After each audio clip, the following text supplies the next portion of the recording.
Vamos a leer juntos Colosenses, capítulo 4. Colosenses, capítulo 4. Algunos se preguntarán, pastor, ¿cuándo termina con Colosenses? Oh, Dios quiera que nunca. Es un libro hermoso. Colosenses, capítulo 4.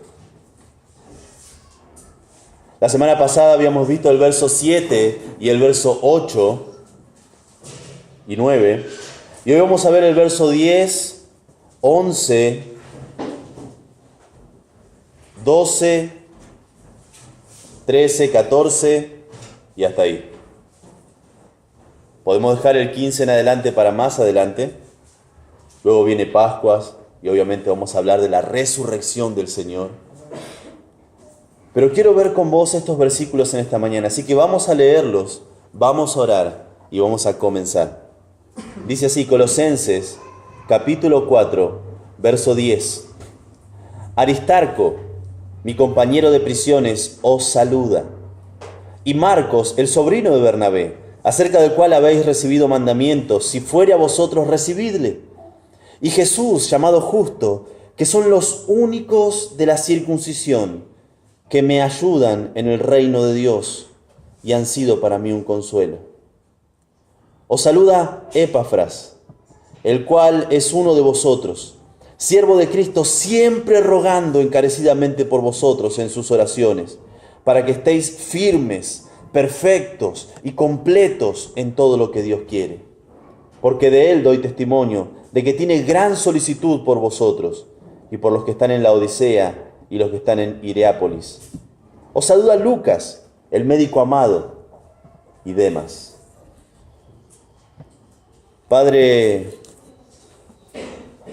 tú has puesto a estos hombres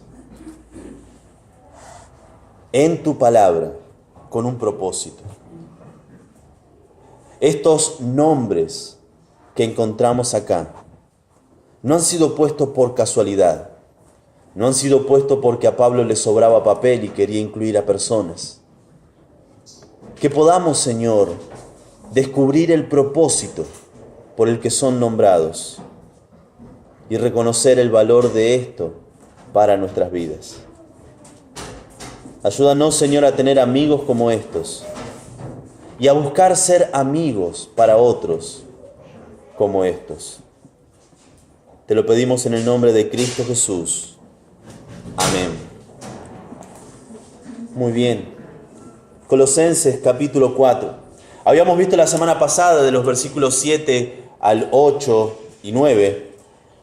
¿Cuáles eran esas características de los amigos que Pablo tuvo, que están ahí nombrados, y que nosotros debemos tener para nosotros, de cómo elegir nuestras amistades? Nuestras amistades son algo tremendamente valioso. Hay un dicho muy popular que dice, dime con quién andas. La palabra de Dios tiene algo parecido. El que anda con sabios, sabio será. ¿Con quiénes nos relacionamos? ¿Quiénes son esos amigos que se acercan a nuestro corazón? Aquellos con los que compartimos nuestras dificultades y nuestras alegrías. A quienes pedimos consejo cuando no sabemos muy bien qué decidir.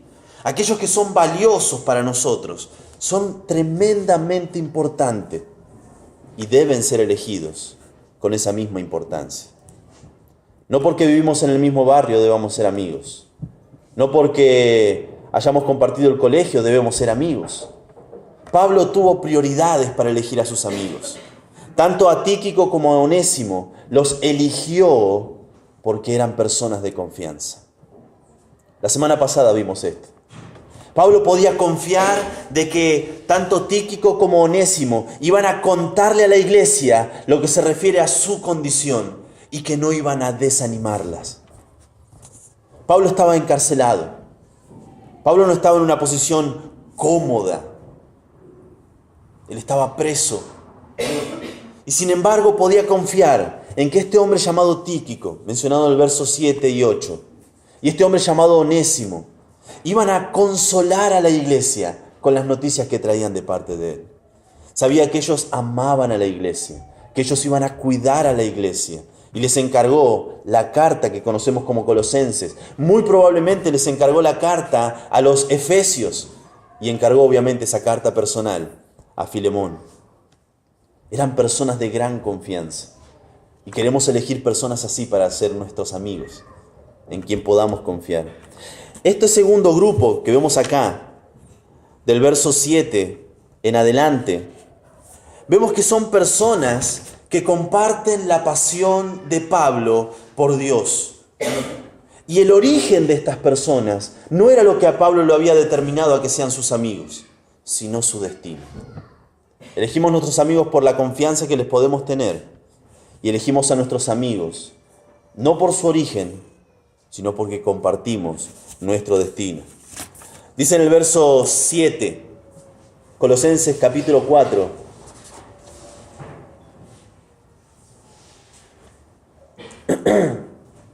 verso 10. Dice, Aristarco, mi compañero de prisiones, os saluda. Fíjense que lo menciona con otras 3 personas. Está Aristarco, está Marcos en el verso 10, y en el verso 11 hay un Jesús llamado Justo. Y dice que de los de la circuncisión, verso 11, que me ayudan en el reino de Dios, ellos han sido los únicos y han sido un consuelo. Este grupo de 3 personas, de Aristarco, Marcos y Jesús, llamado Justo, eran 3 judíos. 3 de la circuncisión. El verso 12 menciona a 3 gentiles. Dice, os saluda Epafras, el cual es uno de vosotros, el pastor de la iglesia, allí en Colosas. También los saluda Lucas en el verso 14 y Demas. Entendemos que ellos no eran judíos porque en el verso 11 nos dice que tanto Aristarco como Marcos como Jesús, llamado Justo, eran los únicos de la circuncisión. Si ellos eran los únicos, entonces estos 3 que tenemos acá, que son Epafras, Lucas y Demas, no eran judíos. Personas judías de nacimiento, con un profundo sentimiento de nacionalismo, aman a Israel, al igual que Pablo, y personas gentiles, que probablemente conocían de Israel, probablemente muchos de ellos habían adoptado la fe de los judíos, pero seguían siendo gentiles. Tenían orígenes diferentes, pero compartían con Pablo un mismo destino. Vamos a ver estos 2 grupos por separado. Primero el grupo de los judíos. Tenemos a Aristarco, verso 10. Dice, Aristarco, mi compañero de prisiones, os saluda. Acá dice compañero de prisiones.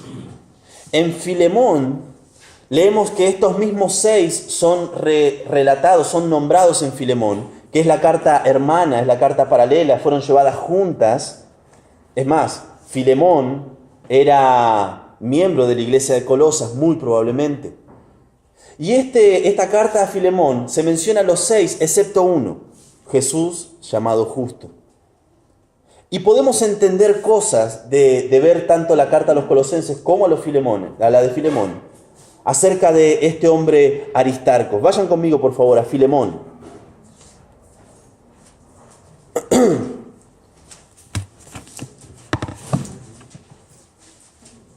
Filemón.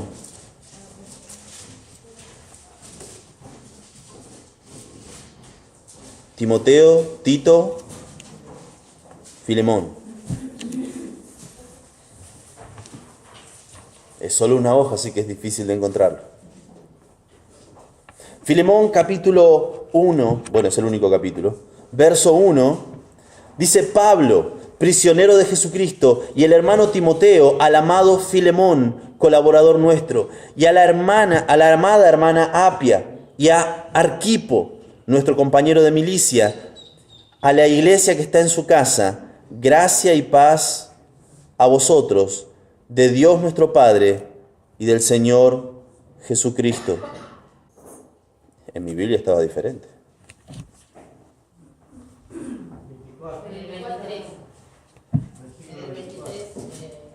Ok, ahí está, la lista, perdón.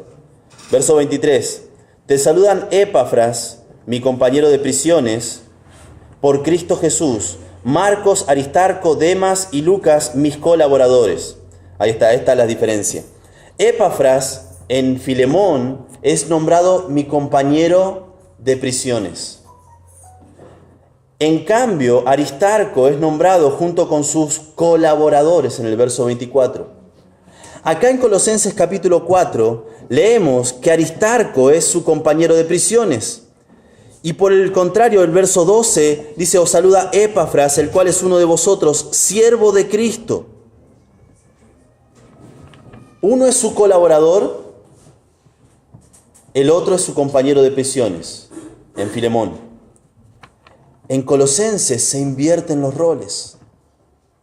El que era su compañero de prisiones ahora es su colaborador. Y el que era su colaborador es su compañero de prisiones. ¿Se equivocan las escrituras? ¿Hay alguna contradicción acá? No. Este hombre, llamado Aristarco, junto con Epafras, muy probablemente, por lo que leemos en el relato de Hechos, no estaban presos con Pablo, sino que ofrecieron sus vidas voluntariamente para ir con él. Leemos de este hombre Aristarco en Hechos capítulo 27. Vayan ahí por favor conmigo. Hechos capítulo 27. Hechos capítulo 27.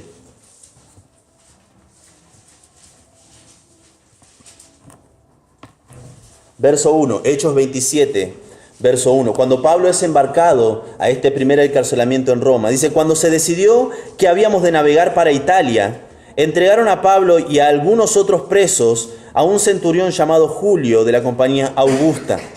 Verso 2. Y embarcándonos en una nave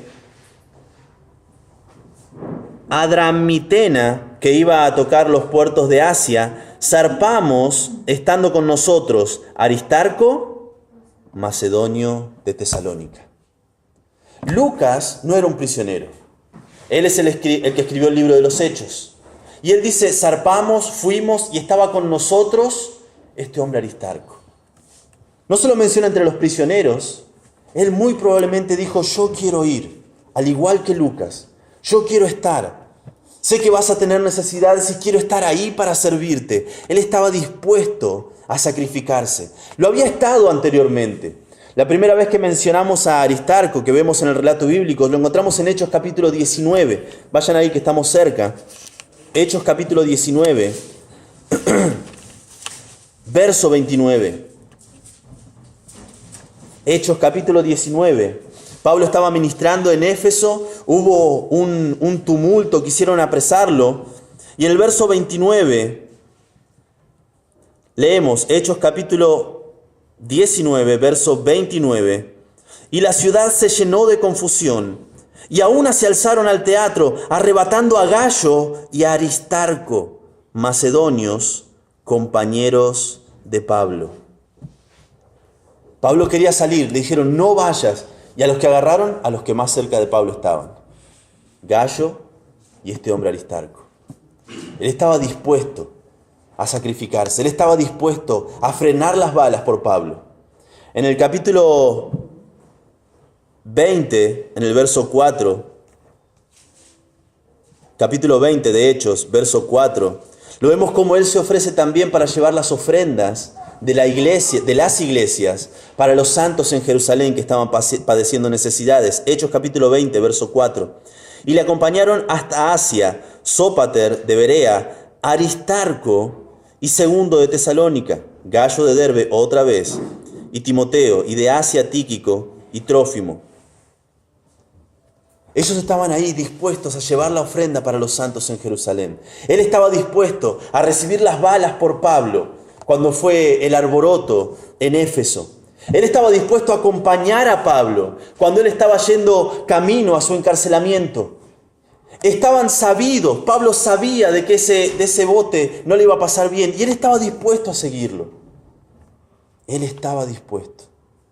Él estaba listo para sacrificarse. Él lo hizo.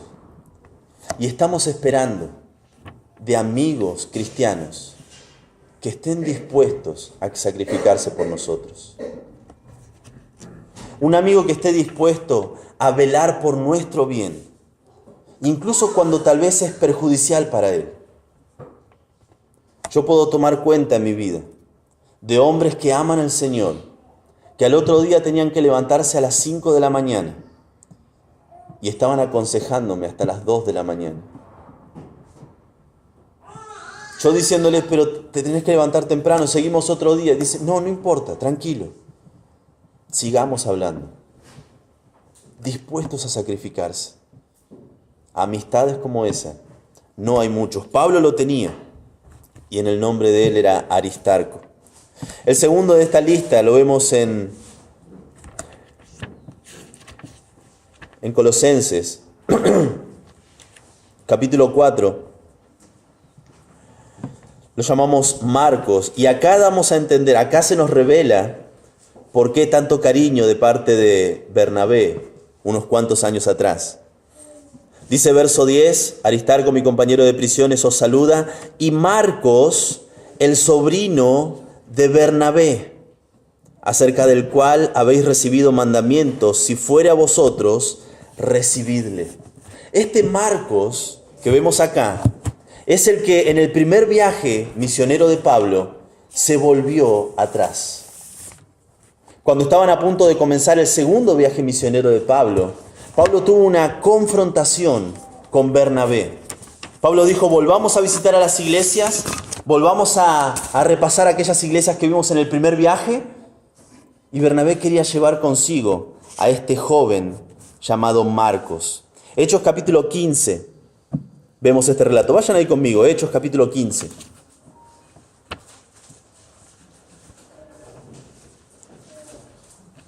Hechos capítulo 15.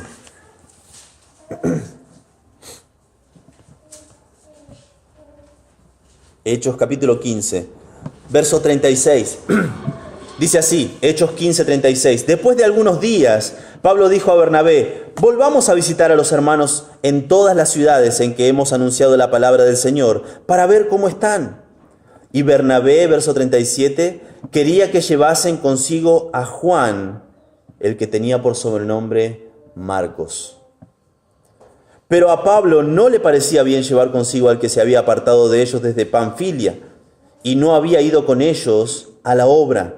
Y hubo tal desacuerdo entre ellos que se separaron el uno del otro. Bernabé, tomando a Marcos, navegó a Chipre. Y Pablo, escogiendo a Silas, salió encomendado por los hermanos a la gracia del Señor. Y fue por las iglesias, confirmando las iglesias. Yo entiendo que Bernabé, al ser ese hijo de consolación, a ser ese hombre dispuesto a restaurar, a cuidar, a consolar, habría hecho esto por cualquiera. Pero acá en Colosenses se nos dice que era el sobrino de Bernabé. ¿Cuánto cariño habrá estado en su corazón? Al punto tal de querer restaurarle, de querer que vuelva a caminar con el Señor. Y eso llevó a que discutiese con su amigo Pablo, a tal punto que tuvieron que tomar caminos diferentes.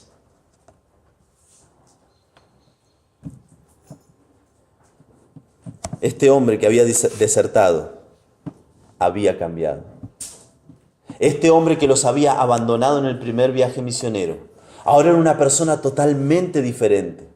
Este hombre acusado por Pablo de ser un cobarde, de haberse vuelto atrás a mitad de camino, ahora había sido restaurado. Amigos con un pasado difícil, pero restaurados por el Señor. Vemos, por ejemplo, en 2 de Timoteo capítulo 4, verso 11, 2 de Timoteo capítulo 4, verso 11,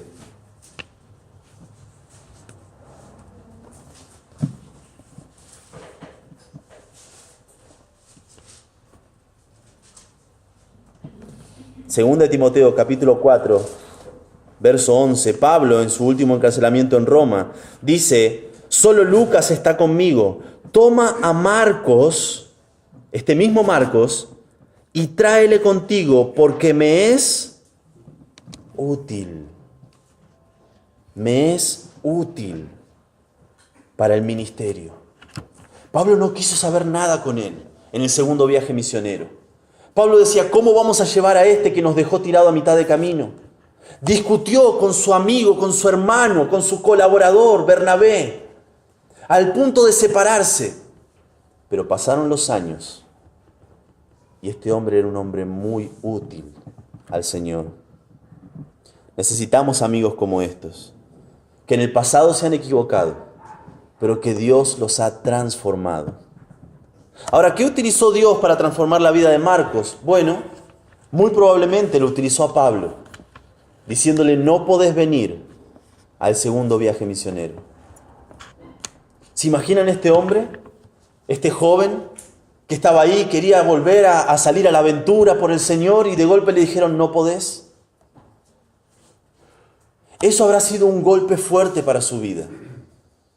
Tuvo que conformarse de ir con su tío. Las miradas del resto de los creyentes tal vez habrá sido, bueno, estás ahí porque tu tío está ahí. Él no podía ministrar como él quería. Él no podía hacer lo que él quería. La disciplina de Pablo lo había transformado.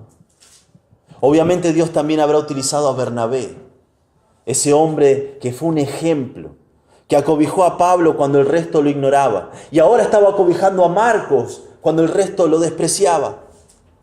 Y obviamente también utilizó la influencia de otro arrepentido, del apóstol Pedro. Leemos, por ejemplo, en Pedro, Primera de Pedro, capítulo 5. Primera de Pedro, capítulo 5, verso 13. Primera de Pedro, capítulo 5, verso 13. Pedro sabía lo que era haberse equivocado en el pasado. Pedro sabía lo que era la mirada de los demás cuando uno era acusado por cobardía. Él dijo, yo no te negaré. Y sin embargo lo negó 3 veces antes de que el gallo cante. Leemos en el relato de los evangelios que él salió llorando amargamente. Y Jesucristo en persona tuvo que restaurarlo. Y este hombre que sabía de los fracasos, este hombre que sabía lo que era ser acusado de ser un cobarde en el Señor, amaba a este Marcos. Fíjense, Primera de Pedro, capítulo 5, verso 13. La iglesia que está en Babilonia, elegida juntamente con vosotros, y Marcos, mi hijo, os saludan. Lo amaba a tal punto que llegó a llamarlo su hijo. Marcos se entiende que escribió el Evangelio de Marcos, dictado por el apóstol Pedro. Era un hombre que había equivocado su vida, un hombre que había tomado malas decisiones, un hombre que había sido acusado con el dedo, pero Dios lo había transformado. Y ahora era una persona útil, este Marcos, sobrino de Bernabé.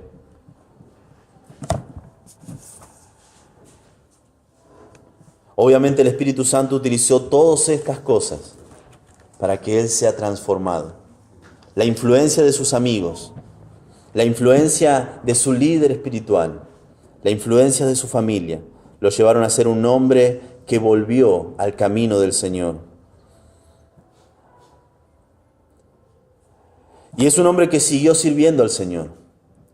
Y es un hombre que continuó en el camino del Señor sirviendo a estas iglesias. Lo sabemos porque, por ejemplo, Pedro dedicó a las iglesias donde este hombre Marcos enviaba el saludo, las iglesias de Asia. Pedro dedicó su primera epístola y seguramente la segunda carta también a estas iglesias. Y Marcos saludaba a estas iglesias, como lo vimos recién. Y cuando Pablo le dice a Timoteo que lo pase a buscar, que le traiga a Marcos, obviamente Marcos debía estar en esa región. Timoteo estaba pastoreando una iglesia en Éfeso. Marcos probablemente estaría pastoreando una iglesia cerca de Éfeso. Era un hombre que continuaba amando al Señor a pesar de su pasado. Y queremos hombres así, queremos mujeres así como amistades nuestras. Personas que han tenido un pasado oscuro, que han tenido malas decisiones en su vida, pero hoy fueron restaurados por el Señor y son útiles para el Señor. El tercero de este grupo de judíos es Jesús, llamado Justo. No tenemos mucha información de él. Simplemente se nos dice de que había sido uno de los 3 judíos que estaban con Pablo. Era uno de esos 3 judíos que estaban acompañando al apóstol, sirviendo en el reino, dice en el verso 11, que me ayudan en el reino de Dios y han sido para mí un consuelo. ¿Tenés amigos que te puedan consolar? ¿Tenés amigos a los que puedas confesarle algo de tu vida y lejos de juzgarte y señalarte puedan acompañarte? Si no los tenés, hace falta encontrarlos. El resto de los judíos hablaba peste de Pablo. El resto de los judíos convertidos al cristianismo no estaba muy de acuerdo con la filosofía de Pablo de predicar a los gentiles. El resto de su nación lo ignoraba, le daba la espalda cada vez que Pablo llegaba a una ciudad para anunciar a Jesucristo. Y él tenía que anunciar a Jesucristo a los judíos, y cuando ellos lo ignoraban, él entonces se dedicaba a predicar a los gentiles. Y este hombre, Jesús, llamado Justo, era un consuelo para Pablo. Quiera Dios vos pueda ser un consuelo también para otros. Esos son los 3 judíos. Compartían el mismo origen que Pablo, pero a diferencia del resto de los judíos, compartían el mismo destino que Pablo. Ahora vemos el segundo grupo. Está Epafras, el verso 12 en adelante.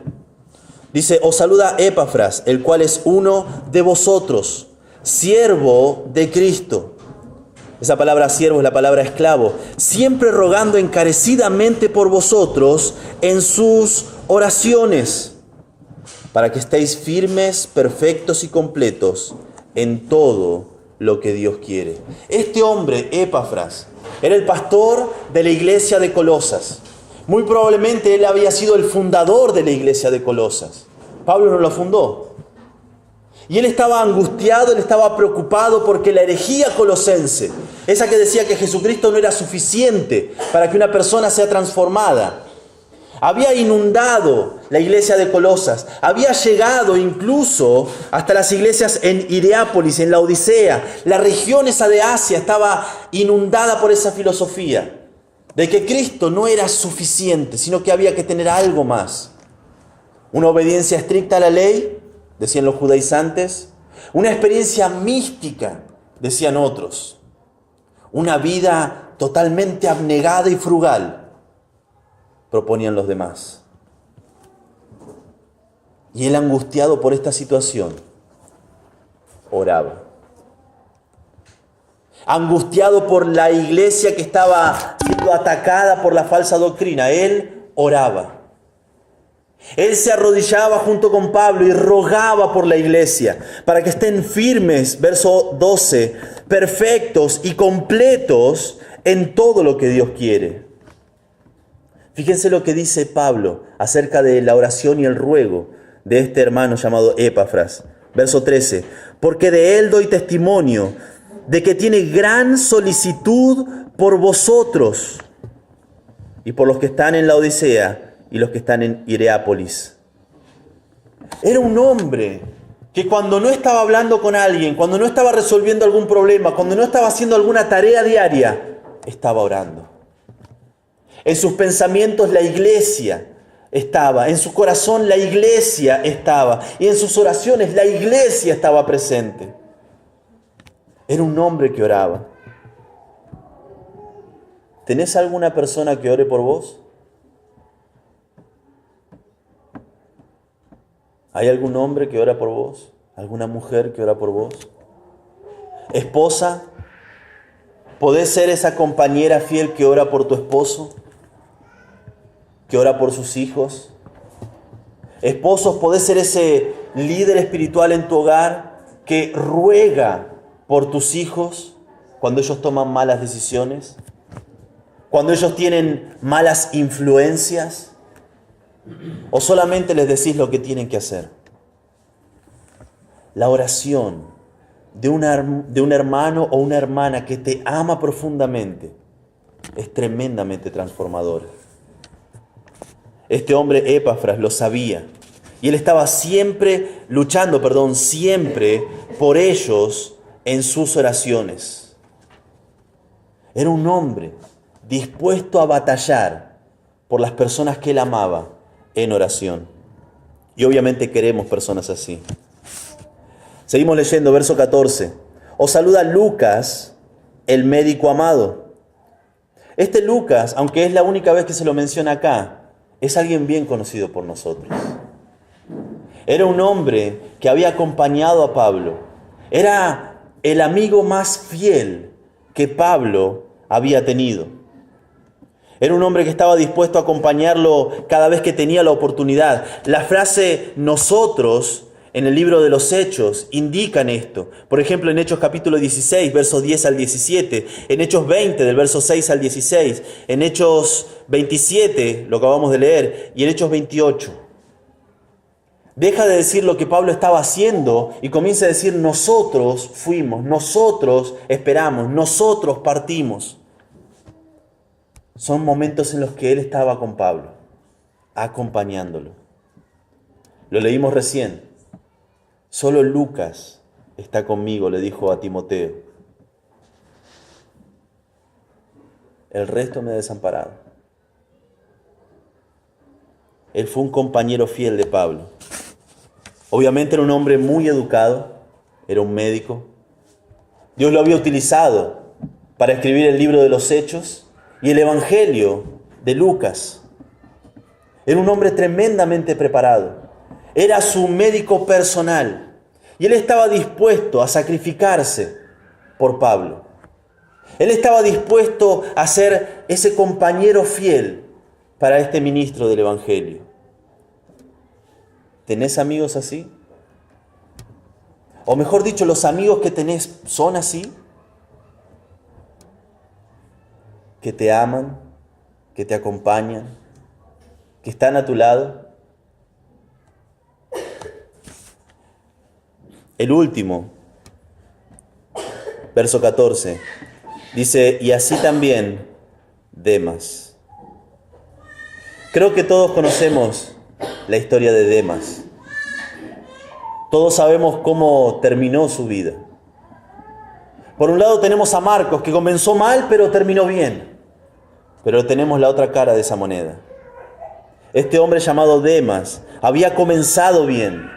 Estaba dando su saludo a las iglesias en Colosas. Había comenzado bien con el Señor. No hay reproches de parte de Pablo. Pero sin embargo, no terminó bien. En 2 de Timoteo capítulo 4, verso 10. 2 de Timoteo capítulo 4, verso 10. En el verso 9, Pablo, con un corazón quebrantado, le escribe a su hijo Timoteo y literalmente le dice, ayúdame. Verso 9, 2 de Timoteo capítulo 4, verso 9, procura venir pronto a verme. No le dice si tenés tiempo, pasá. Es un ruego, procura venir pronto a verme. Y da la razón por este corazón quebrantado. Verso 10, porque Demas me ha desamparado. Demas me ha abandonado. Pudo haber dicho, Demas me dejó. Pudo haber dicho, Demas tomó una decisión equivocada. Pero el hecho que él diga, Demas me ha desamparado, amando a este mundo, denota el dolor, la desilusión. Pablo confiaba en esta persona. Pablo había llegado a amar profundamente a este hombre. Y había confiado en él a tal punto que cuando él decidió no seguir más al Señor, Pablo se sintió devastado. Me desamparó. No está diciendo traicionó la causa de Cristo. No está diciendo su vida tomó un rumbo diferente. No está diciendo, bueno, oren por Demas que está pasando por una crisis. Pablo amaba, Pablo confiaba en este hombre. Está en su lista de amigos de Colosenses. Dice, el Demas me ha desamparado. Me ha traicionado. Yo confié en él. Hermanos, parte de amar es sufrir. En 1 Corintios 13 se nos dice que el amor es sufrido. Parte de confiar es saber que vamos a ser traicionados. No conozco un solo pastor que nunca haya sido traicionado. No lo conozco. Diría, por lo que veo en las Escrituras, que no hay. No existe un pastor que no haya sido traicionado. Jesucristo, el mejor líder que ha existido en toda la historia, tuvo sus Judas. Pablo, el misionero más prominente, más prolífico, un hombre tremendamente utilizado por el Señor, tuvo su Demas. Y cada líder tiene su Judas, tiene su Demas. Hablando esta semana con un pastor de muchos años, él me contaba de sus 3 traiciones. A lo largo de los años, este hombre había invertido su vida, su economía, su familia, sus emociones, su afecto, preparando a 3 hombres en diferentes momentos para que amen al Señor, para que sirvan al Señor. Mientras me contaba, las lágrimas caían de su rostro. Y le pregunté, pero ¿qué es lo que hiciste para poder seguir adelante? ¿Cómo hiciste para reponerte después de la primera traición? ¿Cómo hiciste para volver a confiar e invertir en la vida de otro después de la segunda traición? ¿Cómo hiciste para volver a confiar después de la tercera traición? Le fui sincero, yo no sé si podría. El dolor, la devastación sería tan grande. ¿Cómo hacer para reponerse una traición como esa? Y lo que dijo fue esto. Leo, hay 2 cosas. Primero, nuestros ojos tienen que estar puestos en Dios. Puestos los ojos en Jesús. Él es el autor. Él es el consumador de nuestra fe. Y lo segundo, hay que agradecer cuando Dios quebranta el corazón. Hermanos, por lo que leemos en las Escrituras, Dios ama el corazón quebrantado. Dios ama el corazón quebrantado. En Isaías 53 se nos dice que Él habita en la altura y la santidad, y también habita con el quebrantado y humilde de espíritu. Un corazón quebrantado no será rechazado. A pesar de que te han traicionado, a pesar de que has confiado y esa confianza ha sido devastada, podemos volver a confiar. Podemos volver a tener amigos cercanos a nuestro corazón. Y queremos tenerlos. Amigos dispuestos a sacrificarse por nosotros. Amigos dispuestos a ofrendar su vida para nuestro bien. Amigos dispuestos a orar por nosotros. Amigos que han tenido un pasado oscuro, pero hoy son útiles al Señor. Y amigos que sabemos que tal vez en algún momento nos van a traicionar. Dios quiere que nuestras amistades sean elegidas con el estándar divino. Personas en las que podemos confiar. Y personas que, sin importar su origen, compartan nuestro destino. Es triste escuchar de que hay iglesias para ricos. Es triste escuchar que hay iglesias para negros. Es triste escuchar que hay iglesias para pobres. Hay iglesias de blancos. Es triste cuando uno escucha algo como eso. Jesucristo, cuando reunió a sus discípulos, tenía pescadores que habían pasado hambre toda la noche pescando y no había nada. Y tenía un publicano acostumbrado a banquetes. Tenía personas que eran del vulgo, sin letras.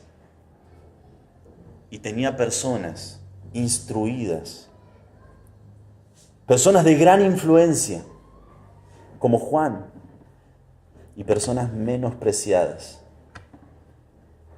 El grupo de Jesucristo, sus amistades, se vio reflejado por una gran variedad de orígenes, pero todos compartían ese mismo destino. Quiera Dios que nuestro estándar para elegir nuestras amistades sean los mismos que el Señor. Vamos a orar. Padre, te agradecemos, Señor, porque tenemos tu palabra. Te agradecemos, Señor, porque podemos no compartir el origen. Señor, tú tuviste entre tus amistades creyentes incondicionales como Juan, dispuestos a estar cerca de tu cruz a pesar de que su vida corría peligro, y desconfiados como Tomás. Padre, tú tuviste personas dispuestas a defenderte, si es necesario, con una espada, como Pedro, y personas dispuestas a traicionarte como un beso, como Judas.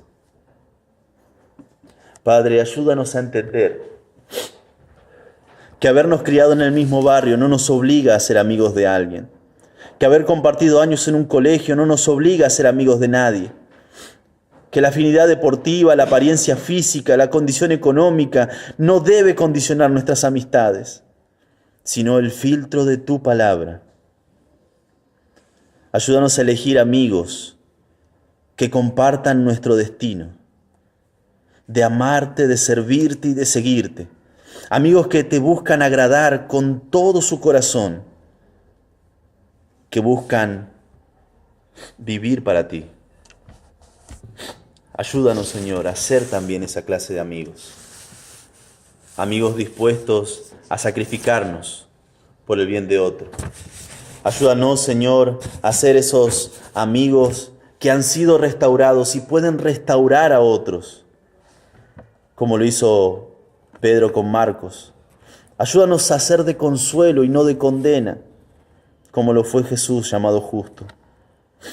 Que podamos orar por nuestros amigos, como lo hizo Epafras, confiando y batallando en la oración por la salud de nuestras amistades.